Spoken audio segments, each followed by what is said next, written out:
This is running at about, it's the same resolution, 100%, really fast, especially compared to like a real console. Yeah, this runs perfectly, 100%, no drops that I'm seeing.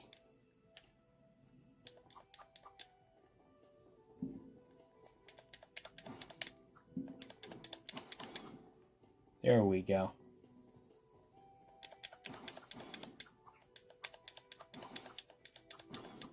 This is perfectly playable.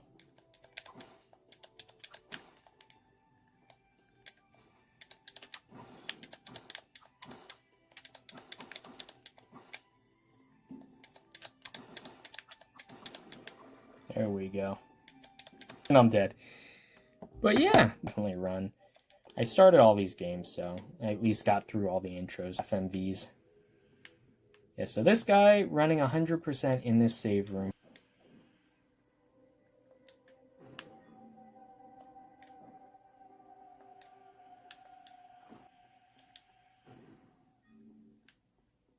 This game always was kind of weird. You don't, it's fixed camera, you don't control the,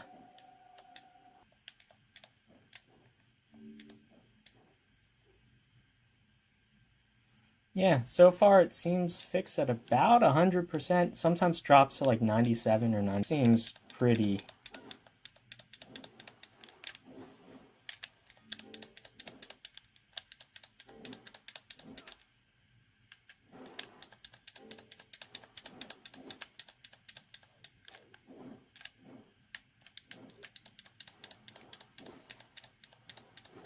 Yeah. Okay, let's play some Persona 4. I love this game. So I'm just going to play. It's kind of oscillating between 99% and 101%. But that's not stuttering or skipping. Title screen, about 100% as well. You wouldn't expect. Once you get into game, though, depending on what's happening on the screen, yeah, it's about 101, 102%, drops down to like 99 every once in a while. This is basically full speed, though. No problem with that. Now let's up the upscaling. Let's do like 2 times rendering. So to do that, and this is rendering at the native resolution, let's up that to about 720p. And you'll notice instantly this is significantly clearer. This is what I would like to play at. Sometimes drops to about 90% now, though. So it does lower. It definitely increases the like the graphical quality, but it will lower your frame rate just a little bit. Sure. Yeah, even the audio is not stuttering or anything. It's playing back pretty smooth. Now, it did drop just now to 44%. So for some reason, it's having trouble with this screen. And you'll see it is slower now. Situation, what the frame rate is on that. We're about 80%, 60%, about 70% now. But I mean, this looks really nice. I might have to play around with some maybe frame skip settings or whatever, because I would love to be able to play at this resolution. It just seems like it's just a tad too much for this processor. It is getting a little warm now. Not hot to the touch, but definitely a little warm. So yeah, you can see it's really struggling here. It's 38%. If I drop this down to the about 640p, you'll notice it'll speed right back up. Yeah, now we're at like 99, 106%. It looks noticeably worse though. So if I could just squeeze a little bit more performance from this, to be able to play it at the much, nicer looking 720p resolution, I would love that. This is rotating too. It must be something having to do with the analog mode on the controller, which I don't know how to Yeah, I'm definitely gonna have to fix this because this makes it unplayable. Here, if I just hold this button, there we go. About 90% now. It's rendering like a lot of particle effects and that kind of stuff, so I guess that's maybe an issue. Yeah, it's running about 100%.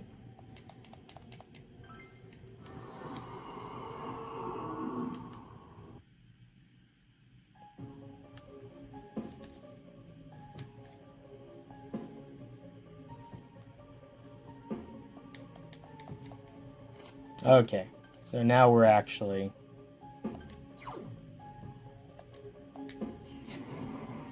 100% solid. Let me just lower that volume a bit.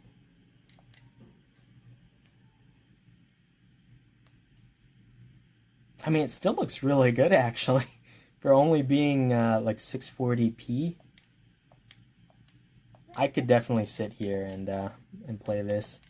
Yeah, it's pretty rock steady, 100% in this game at least so far. Not many dips that I've seen when it's rendering to the native resolution. If you try to increase it, yeah, you definitely do need more processing power. Especially since, like I said, this is all doing this on the CPU as well as, I'm guessing, the integrated graphics. This is just making me want to replay this game.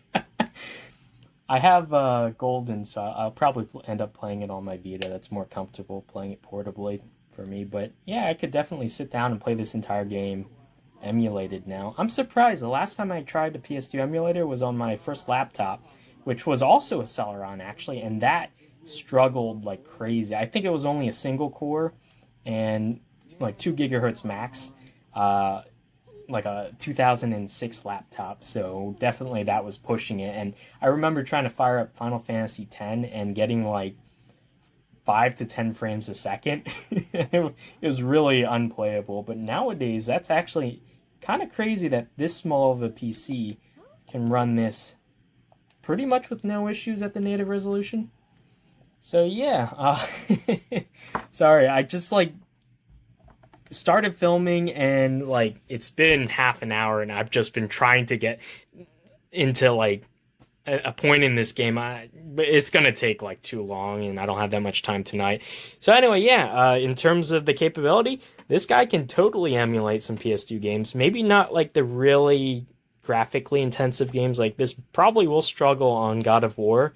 Other games like it that are, you know, really heavy with resources.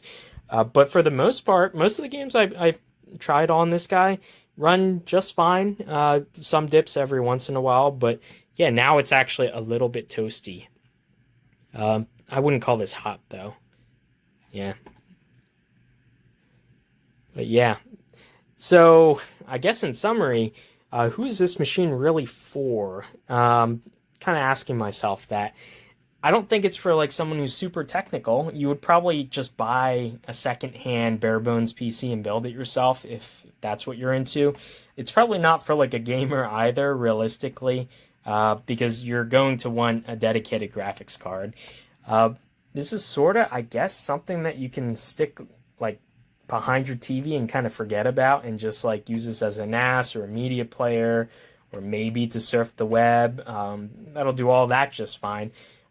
This was actually probably more strenuous and this is targeted towards emulating like higher end systems. But it seemed to actually work pretty well, worked better than I thought it would, which is probably a testament both to this unit as well as the PS2 emulators. They've done like tons of optimizations, I bet you, over the years since the last time I used it in like 2006 or 7. So yeah. Things I really like that it just uses a standard like 2 amp 12 volt power supply, which places the TDP of this unit at under 24 watts, which is actually pretty low. But the reason why I like that is because it's just 12 volts. It's not some weird voltage like 19 or 24 volts. Got that just checked. It's actually 2.5 amps at 12 volts. So that'll be what 24 plus 6, so about 30 watt TDP max on this. Assuming you're going to get less than that. But anyway, so yeah, because it's just standard 12 volts, you could actually like rig this and wire this into like a solar panel battery setup. You can set this up to run off of like 18650s in series. So it's a lot more approachable, and it just uses a standard like 2.5 mil barrel jack. So I think this guy would be really neat for like hacking and modding. I'm almost tempted to 3D print a case that looks like a PS2 and stand this up on its side and make it look like a tiny little PS2. That might be something fun to do. But anyway, yeah. In terms of the quality of the hardware itself, it seems a little bit hit or miss. There were some issues. The plastic doesn't feel like the greatest quality. It's not the cheapest either. But for something that costs over $200, I would have expected a little bit better in terms of the construction. There was like a random screw I found floating around inside. Some of the hardware seems a little flaky, that SSD. But I might have just gotten a dud unit. I guess that would happen. Or maybe this was like a pre-production test unit. I don't know. But at least they were pretty quick, and it was easy enough to get them to send me a replacement. There was no issue there. So yeah, anyway, if you guys are interested, I will put a link down below where you can find this guy. I believe they said that there's some sale that they're going to be running. I don't know if the regular retail price of this was about $250 last I checked. It might be a little more or less. I have no idea. But I'll put a link down below. I just kind of wanted to play PS2 games, so, and this guy seemed like it'd be interesting to try to do that, especially with the Celeron. I wasn't sure when I read the specs on this. I haven't had a PC with the Celeron in a number of years, and they weren't necessarily powerhouses last I checked. So I just thought it'd be interesting to put this up against something a little heavier than just streaming movies and surfing the web. So yeah, hopefully you guys enjoyed this video, and I'll see you in the next one. Bye.